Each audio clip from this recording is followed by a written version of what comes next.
You're watching Mallrats, a Star Wars podcast. Thank you for listening. Hey, welcome to the podcast Mallrats, where we talk about pretty much anything Star Wars that's happening now, and focusing currently on the Book of Boba Fett after show recaps. I'm Bob, I'm Nolan. and we're coming to you a day later than intended. I'm sorry about that. It's your fault. It is my fault. I apologize. We were all ready to do it yesterday, yesterday being Thursday with the Wednesday premieres. We want to get it out as soon as we can so it's timely and relevant for anyone that's listening in real time. For those that are, doing it, who knows, days or weeks later, it really doesn't matter. But want to be a little timelier. But work was a little exhausted when we got home, and I just didn't really have the energy. But we were all ready to go. So today, promise, we will have energy. Okay, I'll have energy. Yeah, we'll have energy. Yeah. Otherwise, it's gonna be boring, and we don't want that. So we're here today to talk about episode 4 called "The Gathering Storm." It clocked in at 47 minutes and premiered on the 19th of January. Directed by Kevin Tancharin. You ever hear of him? No. Me neither. Me Good. neither. So I kind of like the fact that they're bringing in new people, training new people, and just not recycling the same 2 or 3 people. Mando kind of recycled, which was good because that's only 2 seasons. But this gentleman, looking him up, he has a lot of experience in television. He did a few DC WB shows, 3 episodes of The Flash and Arrow. He did a Supergirl one-off. But he did Agents of S.H.I.E.L.D., so he has some Marvel experience. So he did 16 episodes of that, which is pretty much almost a full season. And 1 episode of Iron Fist, a Netflix Marvel one. So he has a lot of experience with action, a lot of experience with comic book and universes that have already been developed. This episode didn't really seem too actiony, though. I would agree. Yes. I would agree. Comparatively to some of the other ones, or what it could have been. But I think my point was that he is somebody who can go and play in other people's sandboxes that have already been developed.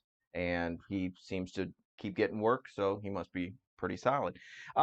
There's one thing, and we were talking about this earlier, the music in this, I was thinking it was majority of the Mando musician, Ludwig Göransson, who won 2 Emmys for both seasons, and an Oscar for Black Panther, but it's actually Joseph Shirley. And this is the first episode that the music, other than a little instrumental here or there, music really stood out to me in this episode. I wonder why.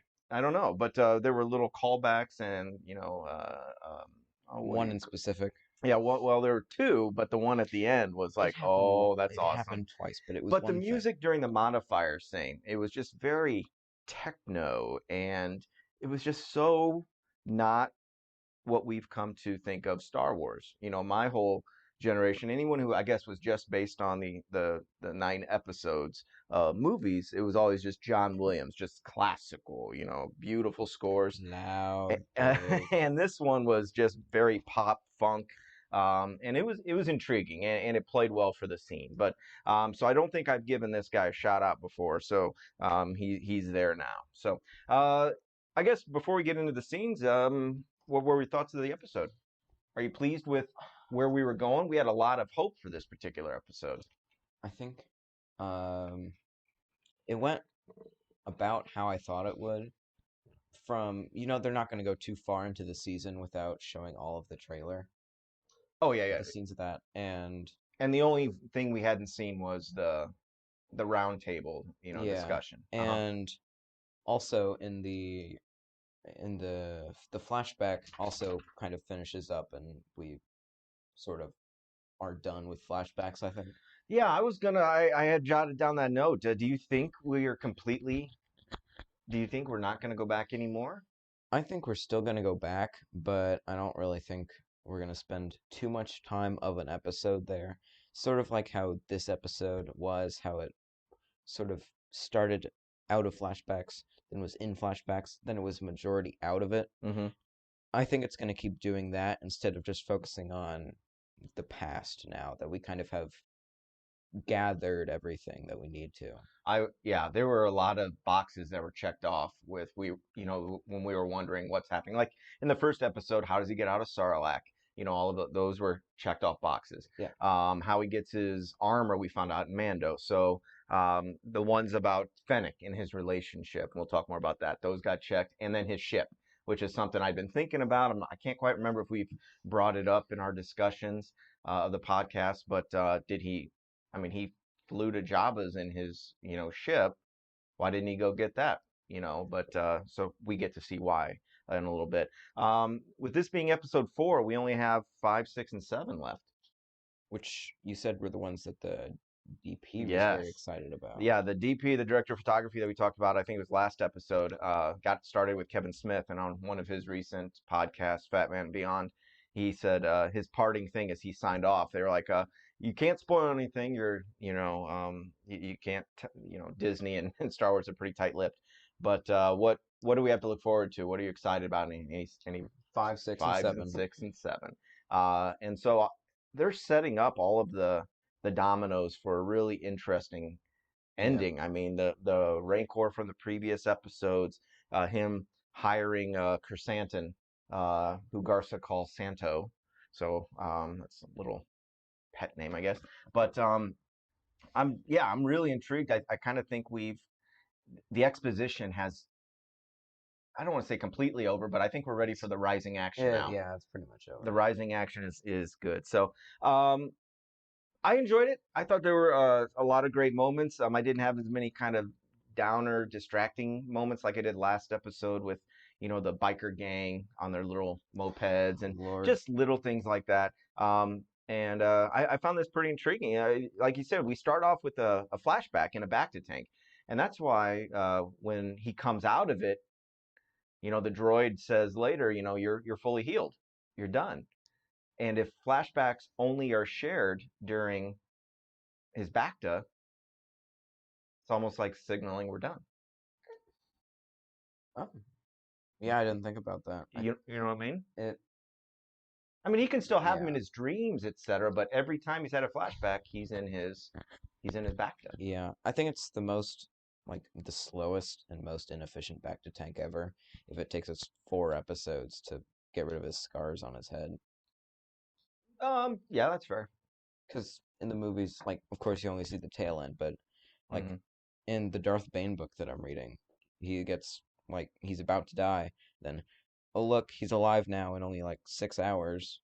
Oh, the Bacta healed him up that quickly? Time in flashback, probably close to that. Hmm. If he's sleeping in there. Yeah. Yeah, and who knows how long he's in there for. So we start off with this episode riding his Bantha again, which listening to that interview with the DP of this, he talked about that the Bantha, they have one puppet Bantha. And so the one you see him riding is just a large, I don't know if he said 3 or 4 person controlled puppet. And so if you watch him just move and how it just kind of slowly, walks around, and knowing now that that's a puppet, it's pretty fantastic. And then the close-up of the Bantha's face around the fire later was a cute little moment. Yeah. So we don't know what he's doing right off the bat and where he's riding to. We see that he's outside Jabba's palace, scoping out people. I did not make the connection yet. He's going for his ship. Yeah, you can kind of figure it, just you don't. It makes sense. Put the 2 dots together, because where is his ship? Yeah, it just hasn't been addressed. Yeah. And so curious what was going on with that. And he sees a bunch of I think he saw some Niktos or the Klatooinians, just a lot of thugs and guards walking around, knowing that he can't get into it. And so then there's a cute moment where he goes, "Okay, not today, girl. Let's go eat." And he talks to the Bantha like, well, it's a pet. And part of the family. A family. And if he grew up alone, if his dad was running off on trips on Camino, he didn't have a pet. He didn't have family and warmth. So the family structure of the Tuscans was probably very appealing to him, even if he hadn't thought about it too much. No, they're dead. And now they're dead, and we see later, he feels very responsible for it, as he should. Yeah, he is. then there was talk about the flares. He's having dinner. He feeds the bantha. The bantha burps. It's cute. Star Wars likes burping. The toads eat things, and then it burps, whatever. Honestly. But okay. And it's like, come on. But it's just a cheap, easy laugh. But then we see flares. We see these bright lights, and it is something exploding, fireworks, and then all of a sudden we start to kind of connect the dots. He walks towards, I'm assuming walking because he left the bantha behind. But we see a bantha pull up in Yeah. the Mandalorian though. So, anyways, he's walking and he gets to the source of where these flares are, and he sees a beaten Fennec Shand from the Gunslinger episode in season 1. And of course, you thought it was Cad Bane I in was the hoping. episode, but now we know that it's not. Yeah. Well, I mean, And I yeah, didn't think that once we established Boba and Fennec in The Mandalorian later on, you just we knew we eh. made that connection. But I remember people talking about when that Mandalorian episode was on and she was shot, and then I think it wasn't a post credit scene. I think it was just the last scene. He walks into frame, and somebody talked about how you could hear spurs, Yeah, you could hear and Spurs. and Cad Bane is a legit, Cowboy. from the West, Western, the man with no name, the Clint Eastwood movies. But yeah, and so when the flares went up, the first one up, I'm like, oh, what's that? And then there was another. I'm like, wait a minute, this seems familiar.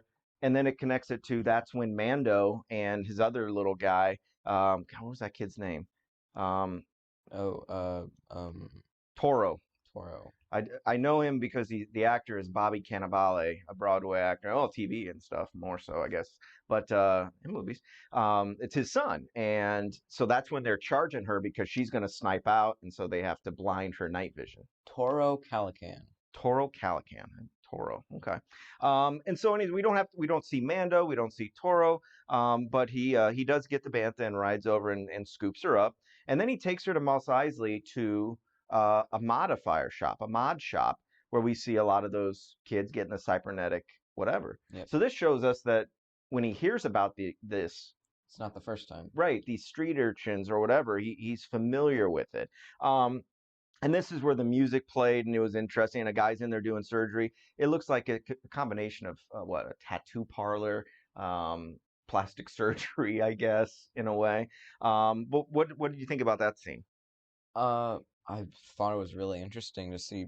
It's sort of like their kind of surgery without like a whole back to tank necessary. It's just It's all elective surgeries. yeah, rips things out, put in mechanical stuff. Mm-hmm.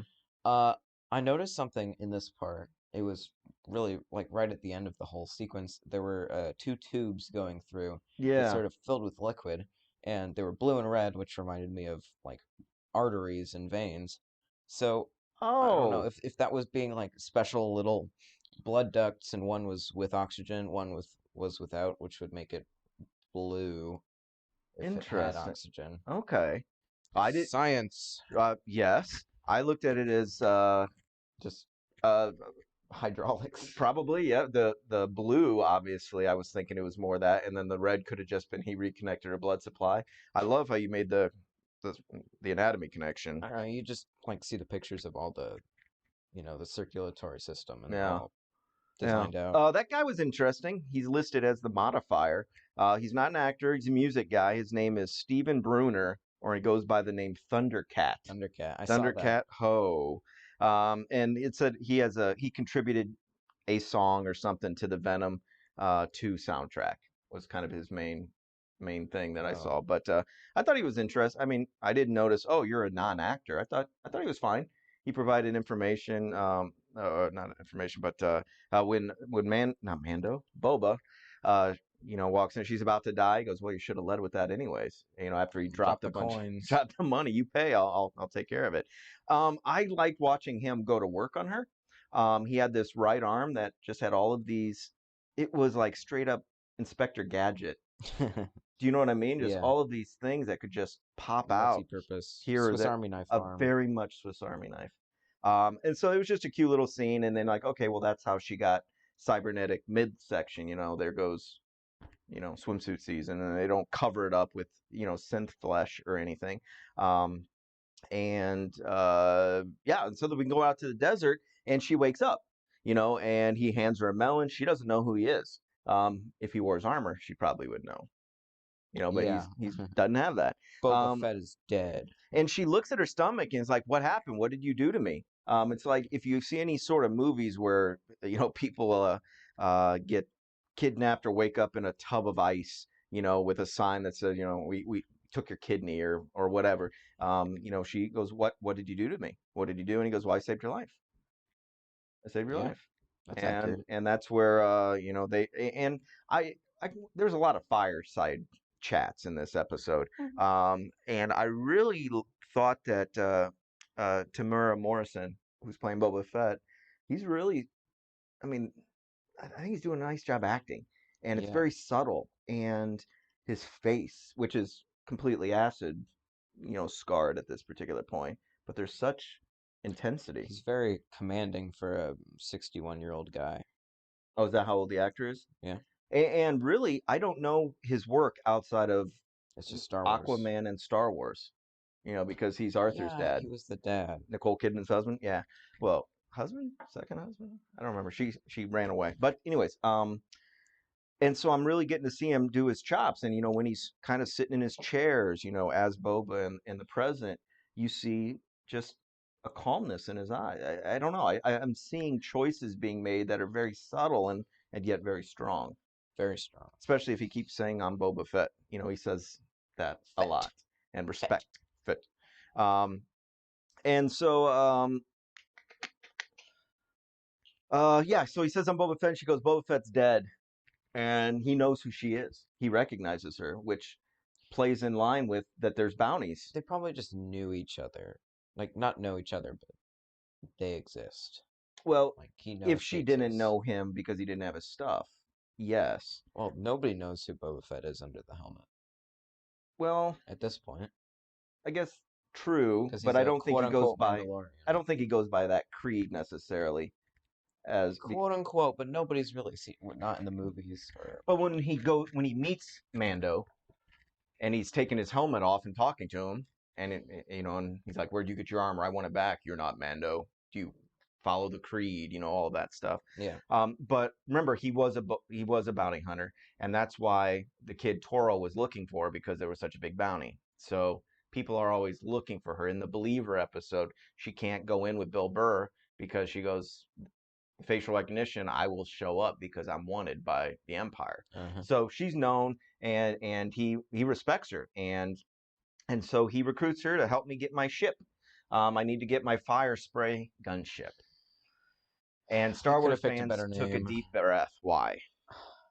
So, it was never directly associated or named as like Slave 1 or Slave 2.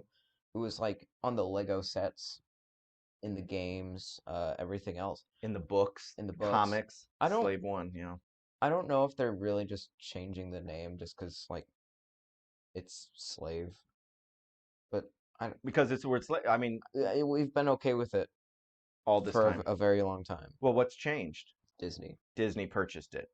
And Disney is probably Can't going have to market slaves it. associated And with Disney, Disney. well, I'm just saying. I mean, they talk about how Chrysanthemum is in the gladiator pits and The stuff, pit. but a lot of those, according to the expanded universe, is they were slaves. Some of them, but That's why they say gladiator. yeah. But a few months ago, the article came out, and they said that Slave One won't be referred to that anymore. It'll just be Boba Fett's ship. And so now they're calling it fire spray, which it's always been referred to as fire spray as a type of ship. I think he doesn't name it now. He just kind of calls it that. My fire spray is like, bring me my Mustang, or bring me my, Yeah. that help me get my thing back. You don't really name your car unless you're a Well, but in fanatic. Star Wars, that the Millennium Falcon is a Corellian freighter, and instead of fire spray, white tea freighter, and we like the Firefly show. Firefly is the type. It's like fire spray. Serenity was the name of the actual ship, but people would talk about the Firefly class, that type of thing. Yes. So, anyways, this is the first time that it's been spoken that I've heard and seen. And he says, "Hey, your debt is paid if you help me." Yeah. So let's go do it. Then we jump to Jabba's place at night, where they are confirming, scouting out, just like he started the episode. excuse me, and they can't get too close. They don't know how many people are there, so she sends out a probe. And this probe is very familiar. It's just a small little ball with red lights, which I thought it's nighttime and that's going to Very, show up. yeah. But it just zooms around, a little ball, just zooming around, mapping everything. And it instantly reminded me of the movie Prometheus, which was an alien prequel. And that was the same type of thing. They'd send something out and it would go and map the whole ship in 3D. And so I liked when they finally got to see that. You got to see more of Jabba's palace than you've ever seen before outside of a Battlefront video game, because visually it was just mainly the throne room, right? Yes. And the hallway entering the palace. So I enjoyed that part, and that was really, I thought, pretty cool. And then it comes back to the a fireside chat where he talks about, and he goes into great detail about. She goes, "What's next for you?" He goes, "I want to find my armor, and then kill that bloated pig who double crossed me." So that's Bib Fortuna. Yep. But do we know what he's talking about? A He prob double cross? he probably confronted him about the ship at some point between the big 4 or 5 year gap of Tuscan flashbacks and now. So I think at some point he probably talked to him about the ship, and then he's like, "No," So it's or stuff that we something. haven't seen, and we just assume that there's something. Because the last time, before he ended up in the Sarlacc, they're both on the sail barge, Yep. and I don't know of any double crossing because Jabba would have double. So I think it's just something that I don't know if they're going to talk about anymore or just leave it at that. But Boba says, "I'm tired of working for idiots trying to get me killed, just for money. He wants to be the boss, and he has a plan to make a lot of money doing it." And so he needs to get his ship. He needs to get his gear, which we'll see that down the road. Um, and so they eventually break in. They sneak in through the sewers, which seems to be how everybody takes a castle or a Was it the stronghold. sewers? Well, I mean, it was a water runoff that has steel bars, Yeah. and that's how, in Two Towers, that's how they take down Helm's Deep and Breach. That's a weakness point. And so we have a kitchen scene. Talk to us about the kitchen scene, how they break in. So they're crawling around the sewers, and then we see two cooking robots. One I don't know the name of, and then mentioned before, EV-929, Or who's it's who's 99, EV whatever, 99. whatever. Yeah, Anyway, it's that that type. It's that yes, type of droid. It's not yes, necessarily him, I didn't say that. but okay. But it's an EV type unit. We see him in Jedi, is what you're saying, right? Yep. He's the one who does the restraining bolts. Mm-hmm. Okay. All right. So they're cooking. What's going on? Talk about the scene. What did you like the scene? Was it necessary? What did it do for you? I think it wasn't really necessary. It just tried to be comedy-like, because I don't really think without it they would just kind of go in and not find any resistance. But fighting chefs with like General Grievous swirling knife arms, Right.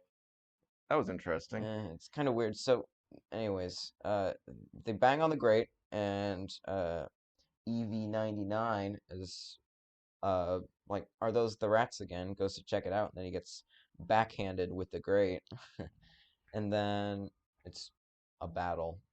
It's a battle, It's a and battle. but well, it's a very short one Just because he kind of just shows off that, hey, I have 6 arms with what big cleavers in them, and then he starts spinning them. the magnesium sort of Yeah, yeah, the bright light that. metal breaker thing. She sneaks up behind him and slits his throat.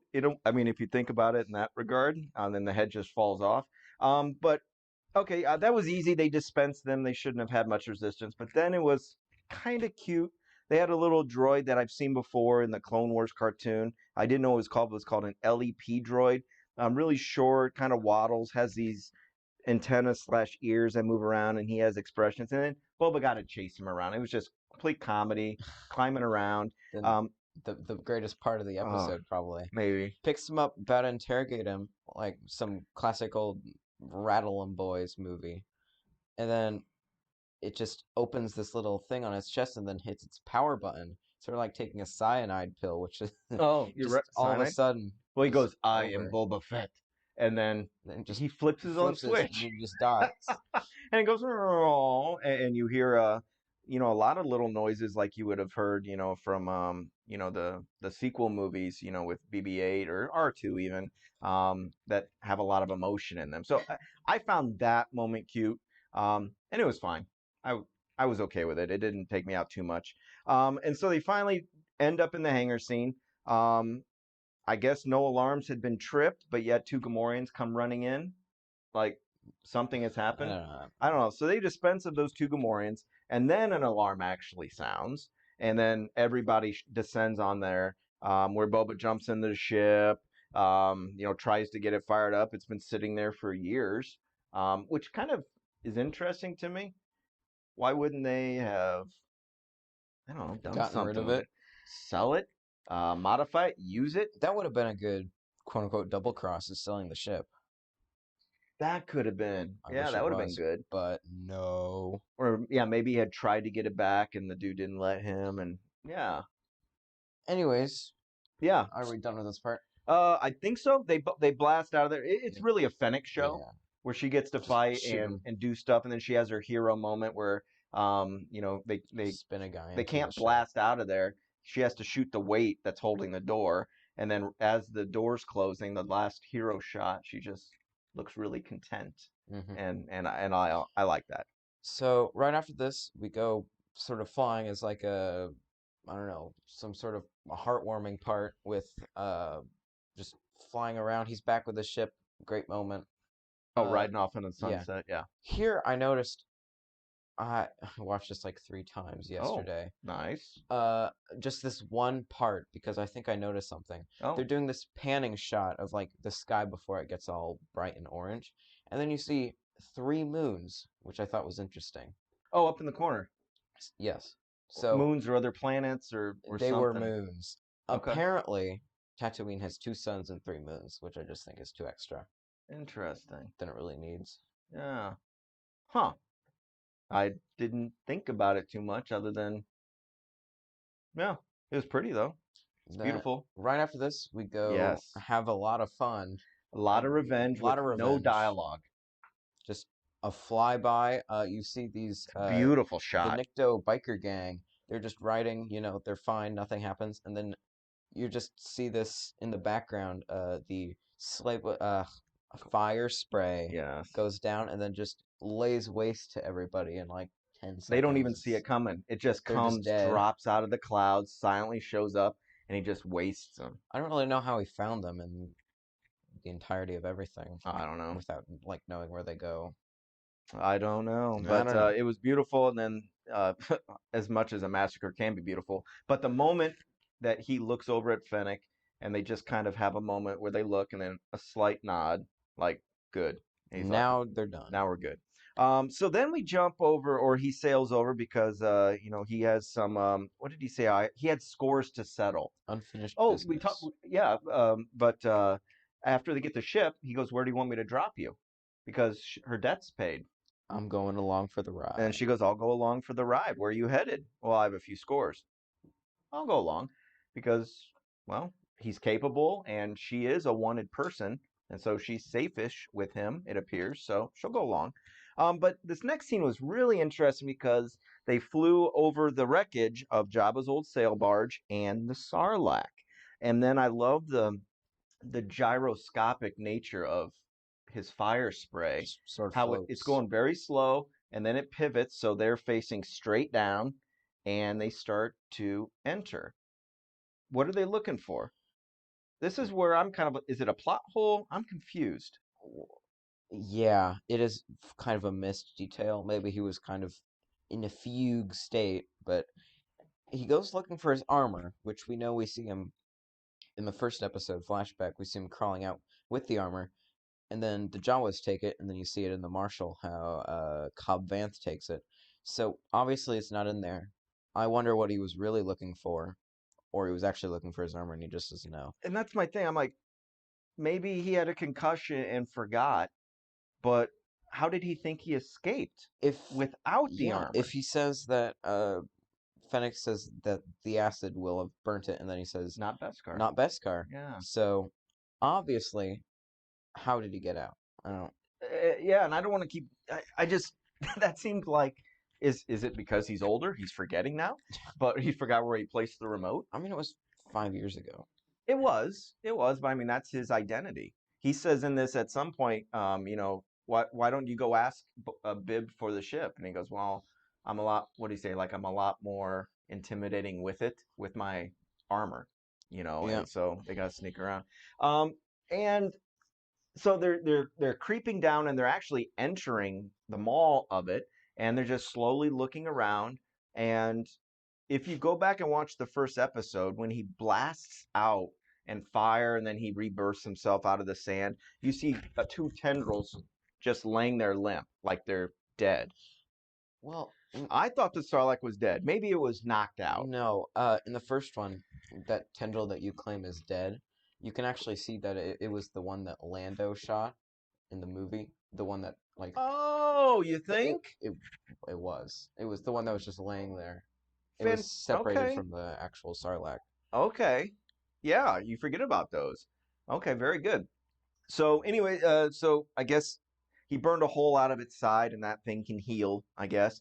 But he starts going down, and then you get the jump scare of that beak-like, the thing from the Rah. special edition that comes up like a. It reminded me of Little Shop of Horrors, the Audrey 2 plant.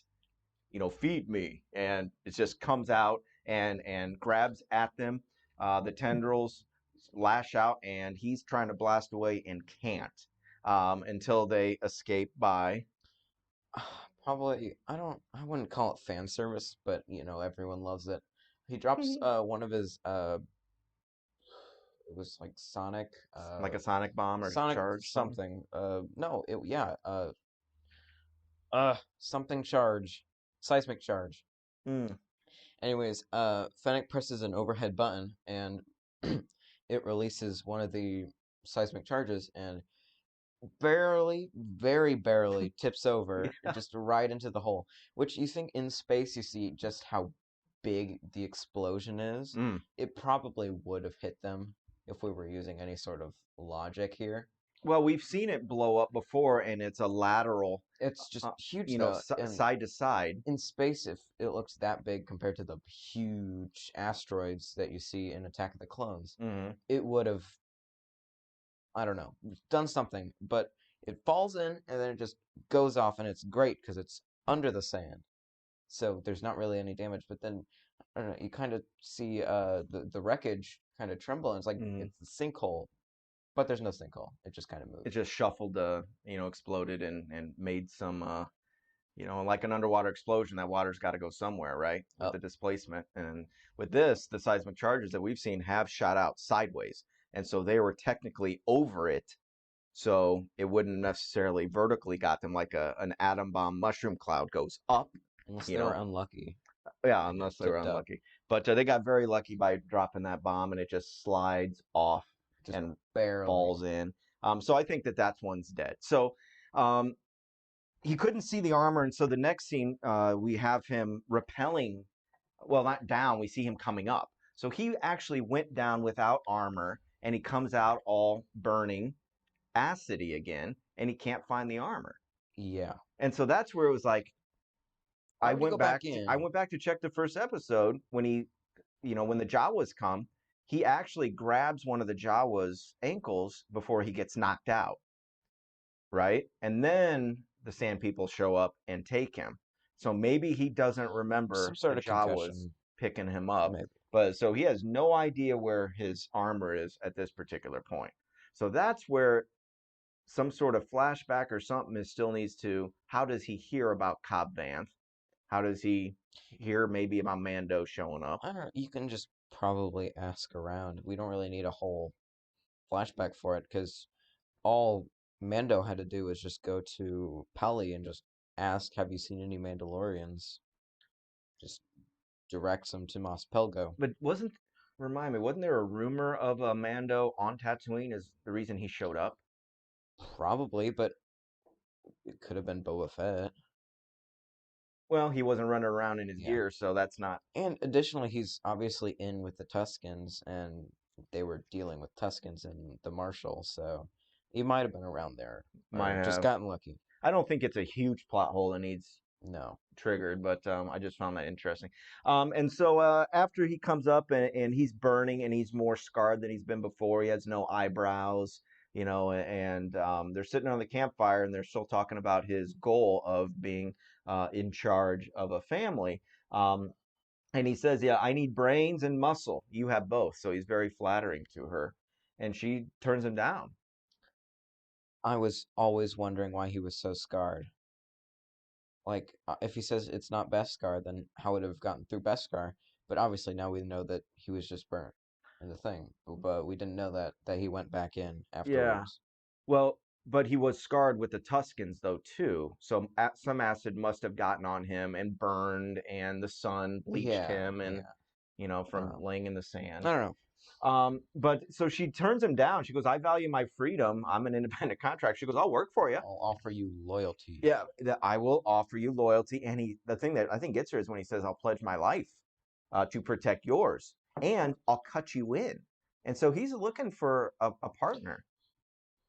And we've been talking about her relationship with him. I think you more so than I have, about how she's, what were you saying earlier? She's um not really doing much, or they're not Yeah, agreeing, and obviously they're doing more now, but she has more of a stake in it than we thought. yeah, technically 8D8 is still the major domo, but uh, I don't know.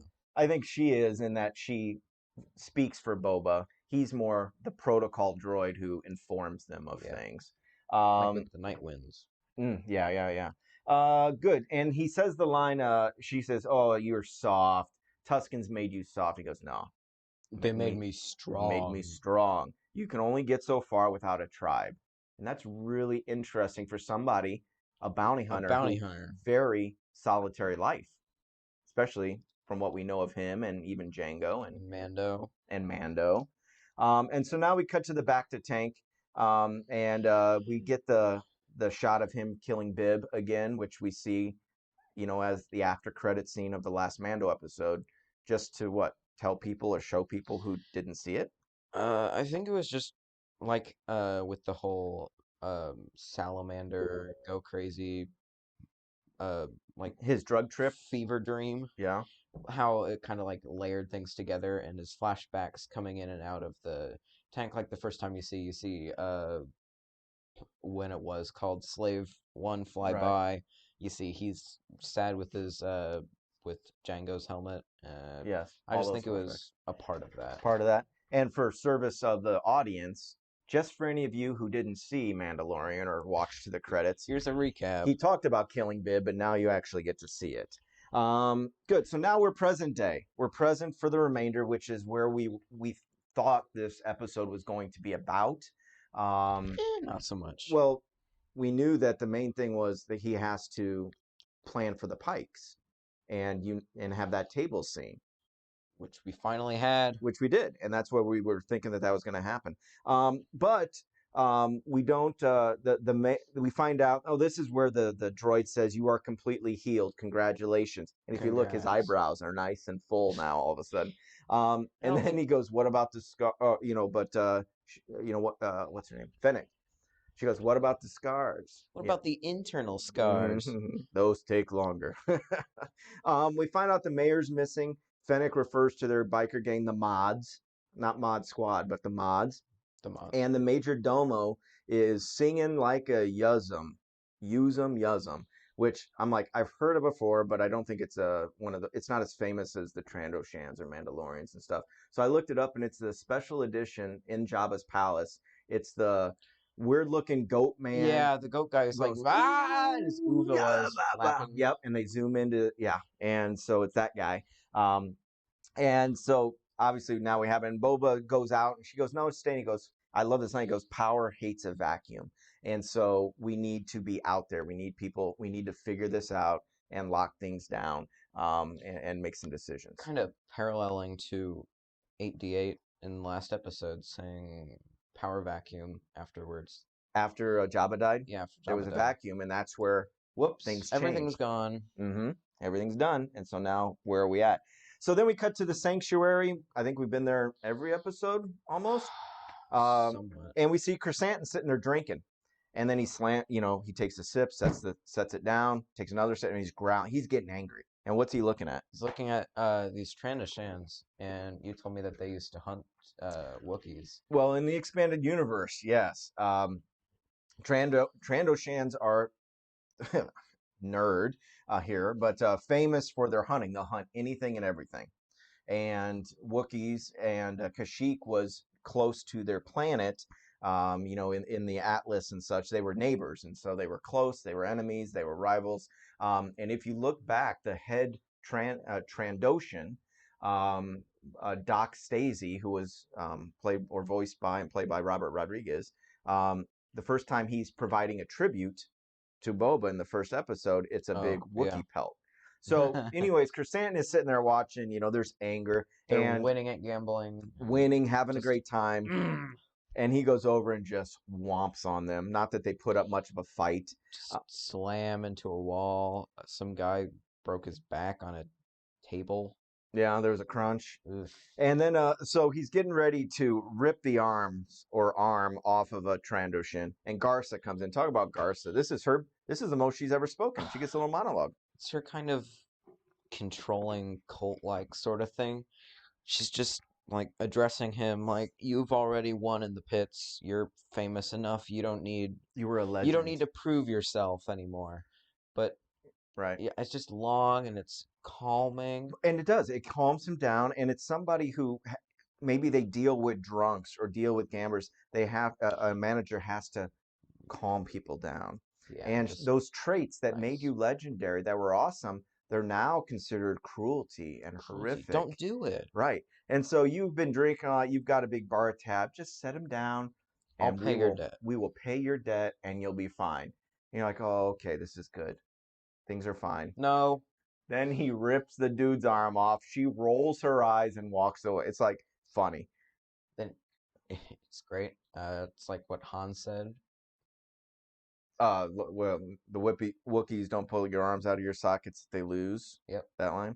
And I do like how he walks over and drops a bunch of chips, credits, and like he'll pay his debt. He's gonna rip the arms out, and he walks right by Boba. Boba saw all this. Boba goes outside with him. And he goes, hey mate, looks like you could use a job.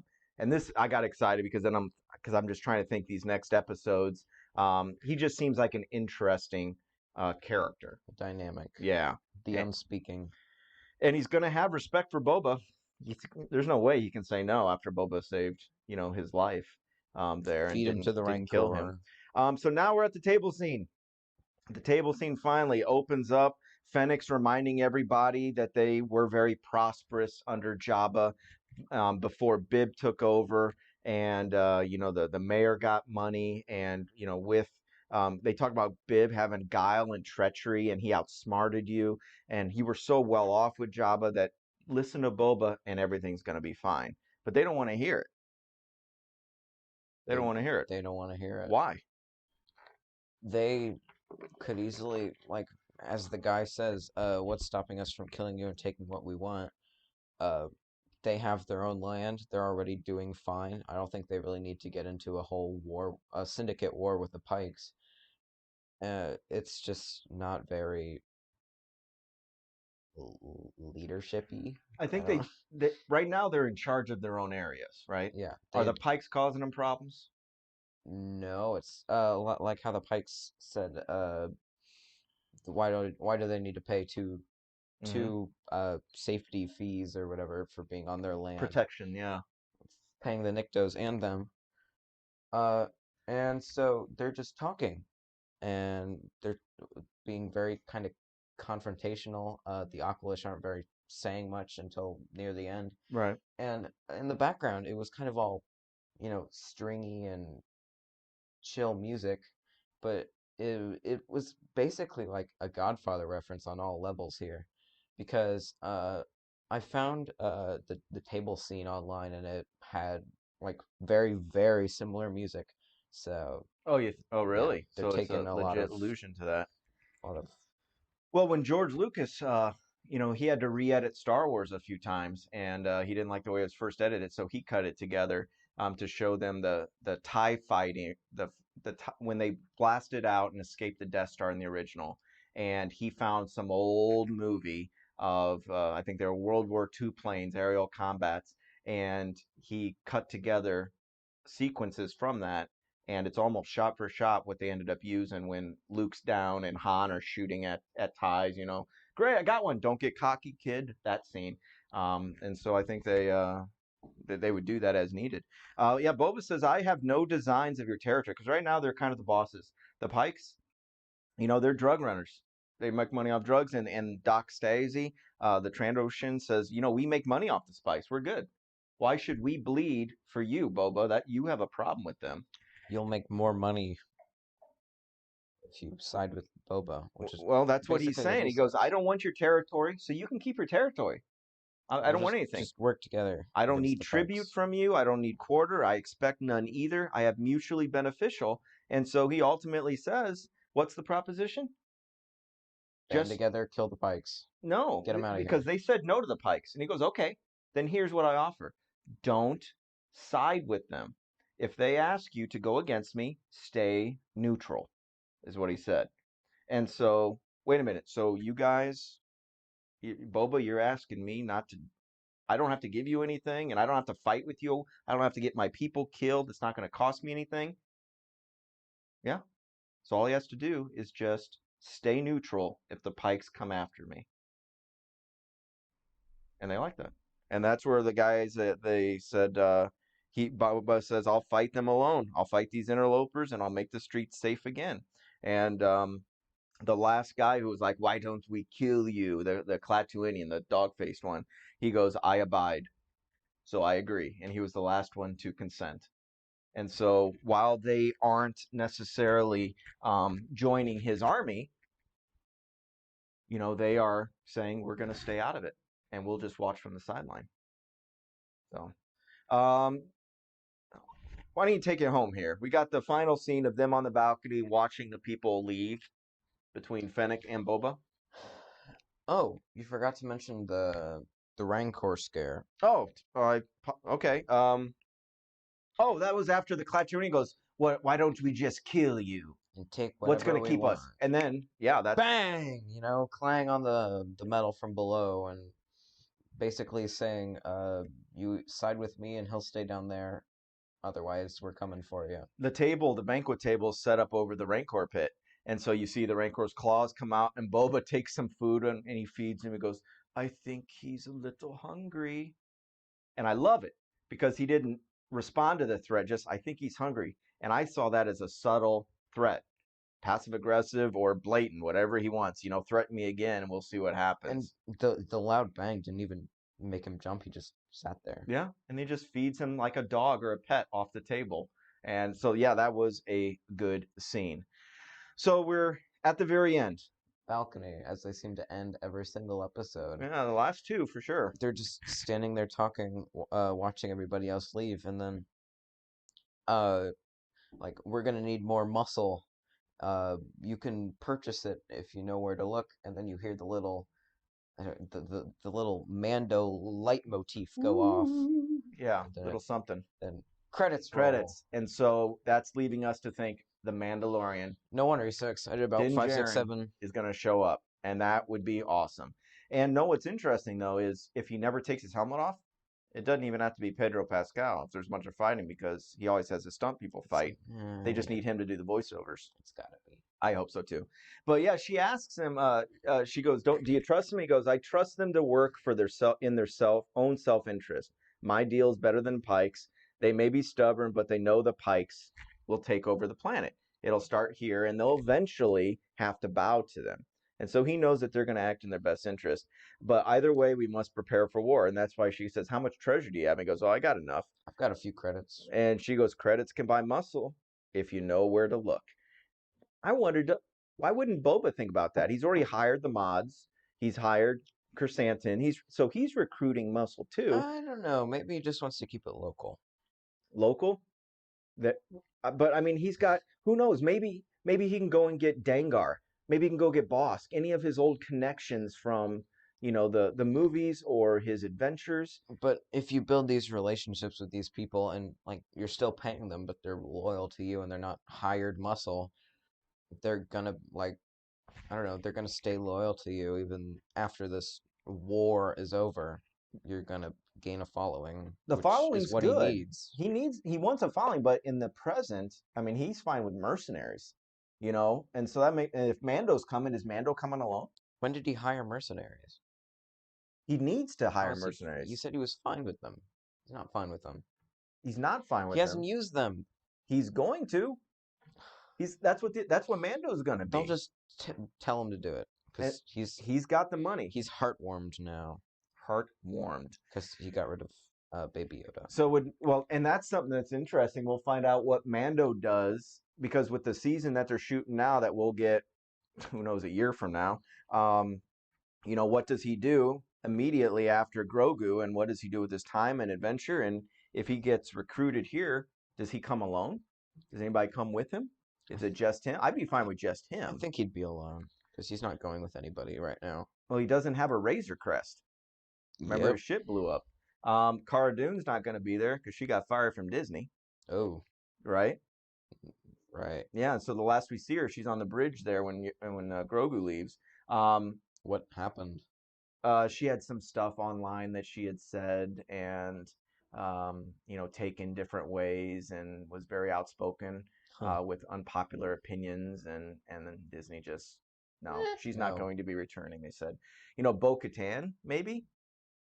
I don't know. They I mean, kind if of split up their ways. She's probably still angry she about still wants that. the dark saber, so Yeah. maybe they'll talk.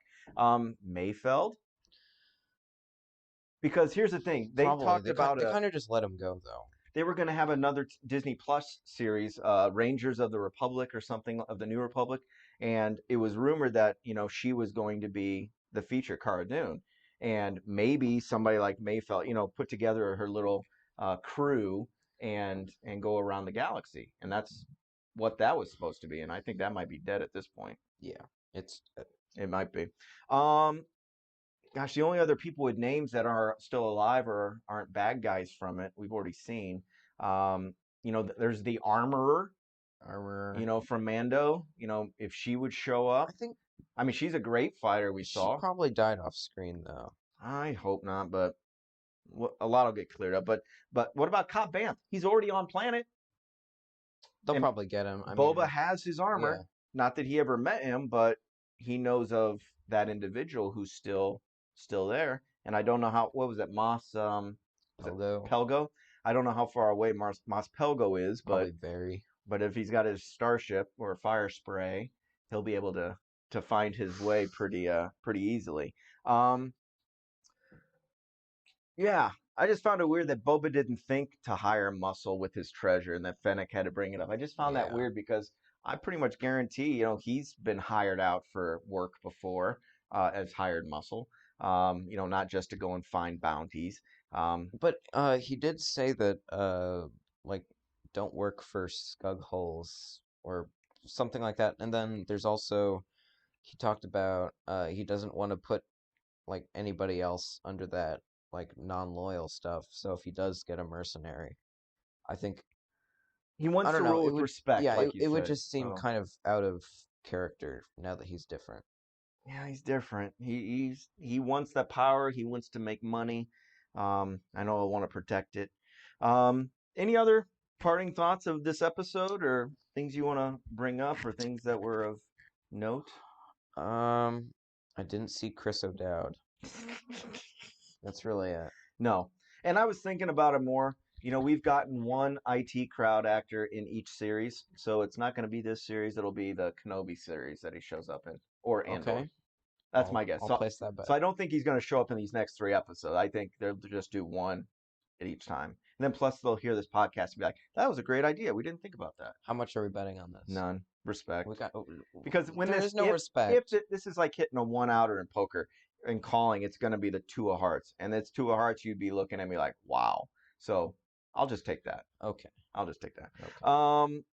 Do you think we'll ever get a name for the fire spray? No. Not at all? No. What would you call it if you could? Anything but the fire spray. What would you call it? I don't know. Slave One. I don't have a name. You can't think of one, huh? I Can don't know. you? Do you spend your last waking No, hours thinking just about something this? Boba related, you know. The Um, Bounty Hunter. Something to do with either Camino or where he was raised, or if he wants to the roots of Mandalore, or where his dad Jango is from Concord Dawn. Called the Concord. I don't know, just something. Um, yeah, That's really it. I think that might be about it. The flashbacks, I think, like you said, we're done. Um, Jumping back, there's got to be something. I just can't think of major plot things that they haven't been checked off yet.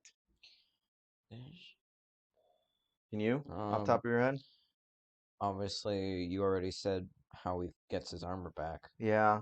And Uh, really meeting Fennec, as we said at the start, we were wondering, did he know her? They already have a relationship, was the yeah, thing. yeah. And that clearly is no. And so that was established by him saving her. And obviously, we know he got to the Force planet thing that Baby Yoda went to, and I think it was Episode 7 where he actually gets abducted in the tragedy. I think Mm. that's what it Oh, was in called. season 2? And obviously, we know how he got there. He 6. just followed. No, it was 7. 7's the believer, 8's the rescue. Because there's only 8 episodes. There's only 8. I Yeah, forgot. yeah. Yeah, That's all so right. yeah, it's 5. Yes, Yeah, yeah, 6. timeline has been we clearly know where we're at now with regards to how close he is to the Mando timeline because of not just finding Fennec, and so like okay, Mando's running around, but we don't know how much time occurs during the Mando seasons. Him flying around with Grogu. How long was he doing that? Not that we need to know an answer, but Years. we needed to sync up, and we are definitely having an overlap now. We are synced, you I'd know say. he and that way it makes sense when he's looking for his armor after the crate dragon. That's the first time we see Boba's back, his face rather, and so now we know exactly where we're at. Well, obviously we're synced because we saw the lens flares in the That's what flashback. I'm saying. So between We're getting really close to that season 1 present. and season 2, I'd say there's not much time. Yeah. So we're probably very, very close. And all of this stuff in the present happened after he got his stuff from Mando season 2, and so the present is right after the Mandalorian that we saw. So I think we're all getting in the same era. I'm so curious how he Bib Fortuna double cross Boba. Maybe that'll show up. I think it was I just don't know. a mention. Oh, there's something we haven't mentioned it yet. The black clothed Tusken. She's dead. Get over it. We've Maybe gone past the Tuscans. we have, and maybe just his connection to them as a familial unit, and his guilt of having them all slaughtered. We don't need his individual connection with that one person as much as I was maybe hoping that they're trying to figure out why he would stay. But killing them all, he took away. We didn't even have to focus on that. So, all right. Well, thank you again, and we'll talk to you next week. Thanks for listening. This is Mallrats Podcast. I'm Bob. Yeah, I'm Nolan. I'll See ya. see you next time.